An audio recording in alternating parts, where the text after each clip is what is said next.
गोसो थोनाय बेरामा मा जिराद?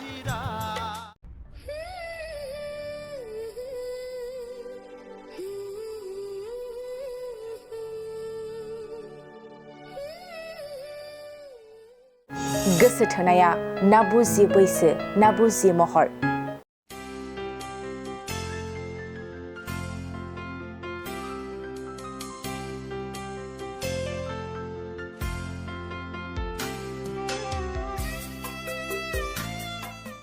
नाथाय आथिखालाव गोसो थोलायो हाबा जाखानाय फिसा सानै साथाम गोनांखा हौवा हिनजावफ्रासो। जाहा हिनजावा गोमाना दङ, नांलाय खमलायथ' जेबो गैया।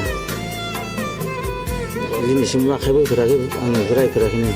फैफिनबालाय फैफिननायखौ लुबैदों आरोना। गाव जुदि गथ' गथायखौ अननानै फैफिनोबा फैफिननायखौ लुबैदों, फैयोबालाय फैफिननायखौ लुबैदों। नाथाय गोसो थोनायनि मदिरानि मुहिनिजों बोराय बुरैजों खोथायानो गैयै बायदि जालांबाय होननायसो जालांदों। बेनि गुबै बैसोआ बेसेबां बोसोरनि गेजेराव बे बेरामनि रोदाखौ सोर बुखुना गाहरनो हागोन? दिनैनि सानाव मोनसे जारिमिनारि गेदेर सोंथि। मोजां मोनलायनायाव गेदेर उन्दै बैसोगोरा आरो बैसो गोरलै होननाय जेबो फारागथि फैया होननायखौ दिनैनि सानाव जोंनि माखासे हाबा जाखानाय बर' आइजो आरो हौवाफ्रा थार साननानै न'खर गारै गारै गारनाय बाथ्राया सानफा एफा समाजारि बिजोङाव गोसारबाय थानायखौ नुनो मोननाय समावनो फिन अदालगुरि जिल्ला नलबारि वार्ड नाम्बार 4 नि टनिला बसुमतारिया थांनाय 10 अक्ट' खालारनिफ्रायनो बहाबा मोजां मोननाय बिसि गोनांखा हौवाजों दोनखारलांनानै दं। फिसाइ रमान बसुमतारिया फोरमायनाय बायदिब्ला नैबे सावगारियाव नुनाय अदालगुरि बरनगावनि थागिबि एन्ड्रिय बसुमतारिजों न'खराव जेबो फोरमायाबालानो गावनि 3 गथ'फोरखौ गारनानै बबेबा गोजोनफुरियाव हलिउड सावथुननि एक्टर आरो एक्ट्रेसफोर बायदि खारखुमानानै दंहैयो। बेनिखायनो सोरबाफोर बहाबा नुयोब्ला नैबे 9101660461 जानबुं नाम्बाराव फोरमायनो खावलायदों फिसाइ रमान बसुमतारिया। बेबायदि नेहाद गोसोनि आइजो टनिला बसुमतारि आरो एन्ड्रिय बसुमतारिया फैबाय थानाय इयुन लाइमोनफोरनो बेबायदि आखुथायजों मान बोसोन होलांनो सानदों, बेयो मोनसे गेदेर सोंलु जानानै थाबाय। अदालगुरिनिफ्राय खौरांगिरि सुकुराम बर'नि खौरां।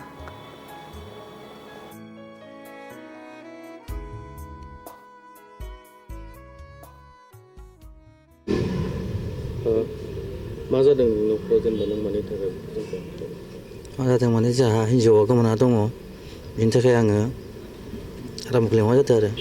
माब्लानिफ्राय गोमानानै दं आरो? बियो 10 तारिख बिस्थिबार खालिनि गोमानायनिफ्राय। मा मुं हिनजावनिया?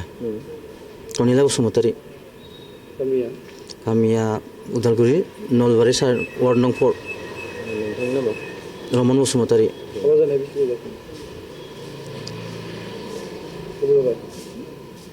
18 बोसोरसो जाबाय। गथ'फोर दं? 3 दङ। माबाफोर नांलाय खमलाय जादोंमोन? नांलाय खमलायथ' जेबो गैया। दिनैसिम आखाइबो होफेराखै, आङो रायफेराखैनो। सोरजों खारलांदों बिदि मिथियो? मिथियो। मा नाम? एन्ड्रिय बसुमतारि। बहानि? बरनगावनि, उदालगुरि बरनगावनि। फनफोर रायज्लायबाय थायोमोन? फनफोर रायज्लायनाय जायोमोन? आंबो रायलायो बेजों। फनजों हरलायखायो, न'नि बायदिखाना।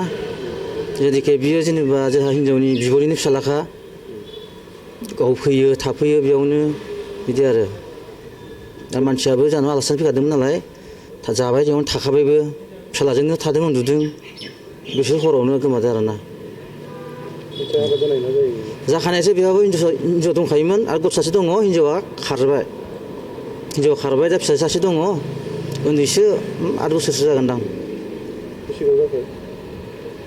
गथाय जानाया बेसेबां जाखो? गथाय जानाय माने? गथनाया बेसेबां गोबाव जाखो खारनाया? बे 10 तारिख खालिनो, बिस्थिबार 10 तारिख। थानायाव केस होदों नामा? होबाय। थानायाव केस होबाय? मा बुंदों थानानिफ्राय? थानायनिफ्रायथ' नागिरगोन होनना बुंदों। दा नों मा लुबैयो? दा लुबैयो माने फैफिनबालाय फैफिननायखौ लुबैदों आरोना। गाव जुदि गथ' गथायखौ अननानै फैफिनोबा फैफिननायखौ लुबैदों। बहा दंहैयो जेबो मिथिथ'वाखै? दा बर्थमान मिथिथ'वाखै। फनफोर खालामो? खामा, मबाइला फन हरबाबो सुइस अफ गोजा। मा लांफादों लोगोआव? माबाफोर लांफादों नामा? लोगोआव जेबो लांफैयाखै, गावनि गाननाय जोमनाय बे गांनैल'। आरो हिनजावनि न'खरजों सोरजोंबाफोर रायलायहरदोंमोन नामा? हिनजाव न'खर रायलायहरनो मोनबाय बिथिंबो थाङाखैनो आं सोंहरनायमोन थांनो बायदों नामा होननानै थाङाखैनो। दा नों फैफिनजानायखौ लुबैयो नों? फैयोबालाय फैफिननायखौनो लुबैदों।